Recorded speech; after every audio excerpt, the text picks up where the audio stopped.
একা একজন মানুষ পুরো শহরকে ধ্বংস করে দিয়েছিল, তাও কোনো বন্দুক বা বোমা ইউজ না করে। হ্যাঁ, আজ এমনই একটি সত্যি ঘটনা সম্পর্কে শুনতে চলেছি আমরা। কলোরাডোর গ্র্যান্ড বে শহরে থাকা একজন শান্তশিষ্ট সৎ ভদ্র মানুষ, যার নাম ছিল মার্ভিন হ্যামেয়ার। এই শহরের একটি কোণে ছিল তার একটি মাফেট রিপেয়ারিং শপ।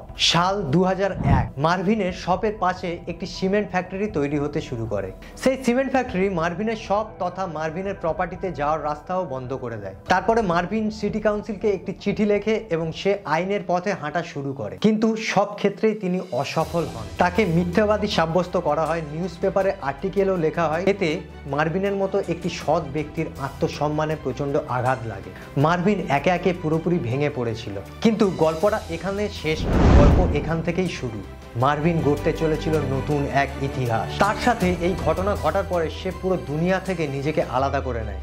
না ছিল তার কাছে কোনো ফোন, না ছিল তার কোনো বন্ধু, ছিল শুধুমাত্র তার মনের আক্রোশ এবং সিস্টেমের বিরুদ্ধে রিভেঞ্জের প্রতীক্ষা। মার্ভিন তার কাছে থাকা একটি পুরনো বুলডোজারকে মডিফাই করতে শুরু করে। ধীরে ধীরে 18 মাস ধরে বুলডোজারকে মডিফাই করতে করতে একটি স্ট্রং, একটি বুলেট প্রুফ বুলডোজারে পরিণত করে। যেই বুলডোজারকে দেখলে মনে হবে হয়তো একটি সাধারণ বুলডোজার, কিন্তু ভিতর থেকে ছিল এইটি একটি যুদ্ধ ট্যাঙ্কের মতো। এই বুলডোজারের নাম দেয়া হয়েছিল কিলডোজার।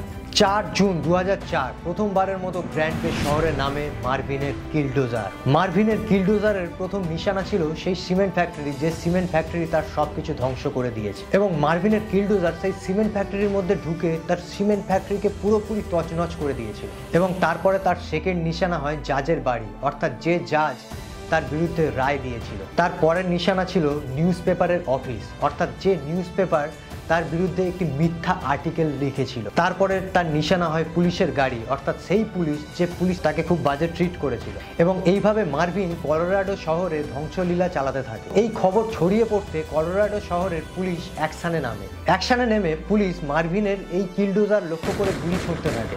কিন্তু মার্ভিনের কিলডোজার এতটাই মজবুত ছিল যে তার কিছুই হয় না। তারপরে নামানো হয় স্নাইপার, কিন্তু এই স্নাইপারও তার এই কিলডোজার ভেদ করতে পারেনি। এবং শেষ পর্যন্ত নামানো হয়েছিল অ্যাপাচি হেলিকপ্টার, কিন্তু এই অ্যাপাচি হেলিকপ্টারও তেমন কিছু করে উঠতে পারছিল না।